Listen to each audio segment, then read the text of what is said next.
Con el Museo Beilbauer de telón de fondo, el doctor Juan Pazimiño, miembro de la Academia de Historia del Ecuador, nos comenta de la necesidad de ser rigurosos en la información y la historia. Mi saludo muy cordial a los habitantes de la provincia del Carchi. Mi nombre es Juan Pazimiño, yo soy profesor de la Universidad Católica de Quito, además miembro del número de la Academia Nacional de Historia, actualmente vicepresidente de la Asociación de Historiadores Latinoamericanos y del Caribe. Me parece de enorme importancia reflexionar sobre la identidad ecuatoriana a partir de las regiones y su contribución a la historia del país, y de manera especial al Carchi como provincia que tiene una serie de ancestros y valores de los que nos enriquecemos todos los ecuatorianos. Nuestra identidad nacional tiene miles de años. Empezamos a constituirnos como país, literalmente hablando, desde hace unos 12.000 años atrás, cuando el territorio, que actualmente se llama Ecuador, comienza a ser poblado por habitantes nómadas, cazadores, recolectores, que sería el de sociedades regionales, pero a su vez con caciques integrados. Esta es la fase de las culturas anteriores al Incario. Y el Ecuador como tal, entonces tiene en esas culturas sus raíces más antiguas. De allí derivamos. Ese es nuestro patrimonio. Y el rescate de ese patrimonio en nuestras culturas, en la cerámica, en la piedra, en otro tipo de objetos e instrumentales que los arqueólogos han venido descubriendo, dan el sentido de que nuestros pueblos desde esa época laboraban, trabajaban, construían sociedad, que son la base, insisto en ello, del patrimonio histórico que hoy tenemos. Después de estos periodos de culturas aborígenes, sobreviene el Incario. Este Incario, siglo XV, incursionará también sobre el territorio que actualmente es el Ecuador. Y la penetración, dijéramos, es tardía porque casi de inmediato llegarán los españoles. Por consiguiente, el Incario en lo que es el territorio ecuatoriano tiene mayor presencia en el sur, tiene mediana presencia exactamente en el sector central de lo que es nuestro territorio y tiene escasa y hasta nula presencia mientras más vamos hacia el norte. Pero de todas maneras, los cacicazgos anteriores fueron integrados al Incario. Y por ello hay que recordar que estos cacicazgos, estos curacazgos, tenían severa y seria importancia local, zonal, regional. Y sobre esa base, también en el norte, en el Carchi, estos cacicazgos tenían la posibilidad de articular las sociedades, culturas, zonas regionalizadas en esta misma región del norte del país. Y tienen una fuerza especial ese tipo de cacicazgos porque el Incario mismo tendrá que aprovechar de ellos para integrarlos.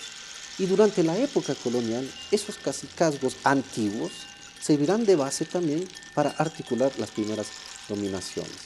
Por ello, los cacicazgos han sido tan resaltados en nuestra etnohistoria por la significación que tienen en el control regional, sin duda en la jerarquización social, pero también sin duda para construir sociedades regionalmente poderosas. Cuando hablamos de la superposición incásica, por necesidad de unificar el imperio, los incas introducen el quechua o quichua como idioma oficial y se pierden las casi 300 lenguas que existían antes al ser unificadas. No olvidemos que en la época colonial también los colonizadores, para incursionar sobre ciertos pueblos, utilizaron el quichua o quechua para efectos de la colonización. De tal manera que hablar quichua tiende a ser más bien más sureño, por llamarlo así, que norteño, de una parte. Y de otra parte, ¿qué habría pasado con esas culturas, como las que yo señalé en el norte, en el Carchi específicamente? ¿Cuál fue su evolución? ¿Qué tipo de contacto tuvieron con el norte y con el sur? Ello está por esclarecerse, de tal manera que está en debate la identidad, y eso es rico, no hay por qué negarlo. Y más bien consolida la idea de hacer una mayor investigación para tener bases sobre nuestros pueblos. Las culturas del Carchi son culturas propias de la región, son culturas que tienen un ancestro originario del formativo o quizás más atrás, pero son culturas que se identifican con la zona. Entonces, difícilmente decir que venían de otras regiones y que no tienen su propia identidad. Puede ser que haya ocurrido, pero tenemos que ser más lúcidos en rescatar el ancestro de la misma región para valorizar la región. Porque lo contrario, lo que llaman los arqueólogos y etnohistoriadores, el difusionismo cultural, también se puede presentar. Entonces resulta que cada región es fruto de otras, que ha dependido, que viene, y nunca hay la identidad propia. Ese difusionismo arqueológico hay que superarlo a favor de una investigación y de la afirmación de lo nuestro, de lo regional y de lo zonal, como ancestro que tiene que ser valorado, interpretado y privilegiado frente a cualquier tipo de difusionismo que pueda existir.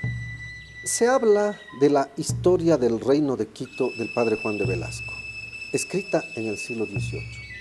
¿Qué valor tiene esa historia? Bueno, estamos más claros ahora los investigadores. Esa no es propiamente una historia como hoy la entendemos.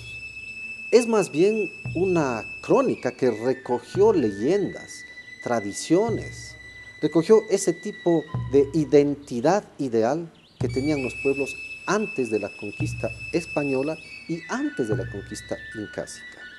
Por ello es que ese reino de Quito en verdad no existió, si es que observamos literalmente la arqueología y los nuevos estudios. ¿Cuál es el valor de los mitos, de las leyendas, de las tradiciones?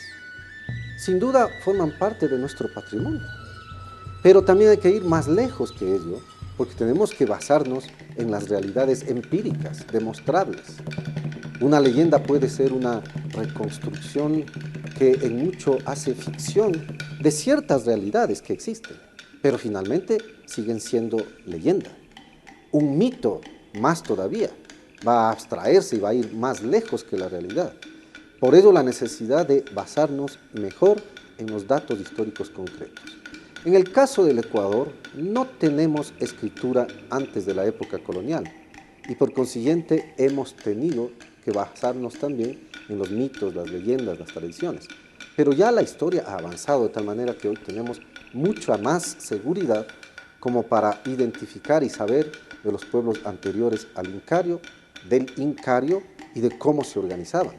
En el caso del norte hay que tomar en cuenta que la zonalización, por llamarlo así, la cultura de las mismas regiones y zonas, tienen su propia dinámica, su propia construcción, que todavía no la sabemos en mucho en cuanto a su dinámica.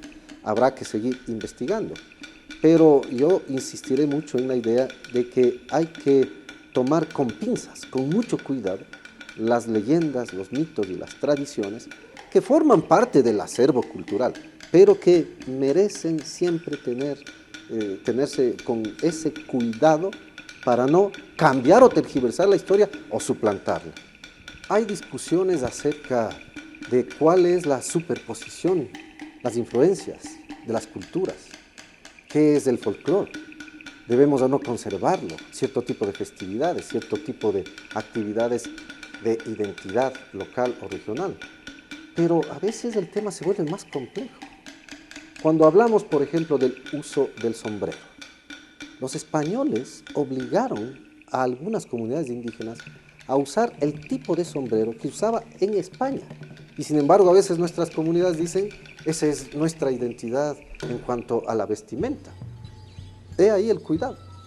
O cuando se usa el cabestro hecho con cuero de vaca, dicen, eso es nuestro y es ancestral. Se están olvidando que el ganado vino de España y por tanto hay una superposición cultural. Cuando el quichua se habla en regiones donde había otros idiomas, se ve claramente que es el incario el que impuso ese tipo de idioma para su unificación. Y así por estas esferas se puede ver que hay una complejidad en cuanto a la estructura social y a las influencias culturales. Y tenemos que cuidar de que siempre la investigación procure ayudarnos y procure hacer más comprensible ese tipo de ancestros. Cuando uno estudia los pueblos aborígenes, nuestras culturas ancestrales, es para tener la imagen de cuál es el patrimonio con lo que nos identificamos los ecuatorianos. Hoy, 2011, estamos más claros de que el nuestro es un país multifacético, pluricultural, multiétnico, plurinacional. Pero eso nos da la investigación, el conocimiento, el hecho de haber afirmado una conciencia distinta sobre el país, porque tenemos cada vez mejores bases para entender las culturas antiguas, la evolución durante la colonia, la evolución durante la república. Y tenemos que respaldarnos en ese tipo de fuentes para afirmar las ideas. Lo que no podemos hacer, y los historiadores siempre cuestionaremos y cuestionamos eso, es pretender respaldar ideas sin una base arqueológica, documental, empírica, que demuestre las cosas. Así es que creo que desde el punto de vista de la historia hay que hacer una invitación a todos nuestros estudiantes, a los profesores, a los habitantes, en este caso de la provincia del Carchi, a que cada vez más respalden sus propios criterios en el tipo de investigación científica que se vaya produciendo, porque eso será valor para la identidad y para el patrimonio de la cultura. Y como vemos en historia, hay una serie de debates que tenemos que seguir progresando y alimentando, y no pues quedarnos simplemente con una idea fija que no se rompe porque se cree que es así. Uno lo ve y siempre eso es carchense. Puede haber confusión con lo inca, igual, porque es muy parecido. Pero el tipo de cerámica que enseguida se ilustra siempre da ese tipo de identidad hacia el norte de lo que es el Ecuador. Difícil irse hacia otras regiones, porque es muy claro que aquí está este tipo de patrimonio. Un saludo especial al programa Mi Casa es tu Casa, a través del cual podemos hablar de la identidad de nuestro país, el Ecuador, y también del patrimonio e identidad de cada una de nuestras regiones. En especial, el patrimonio y la identidad de la provincia del Carchi, tan importante para la cultura nacional y para comprender la evolución del Ecuador.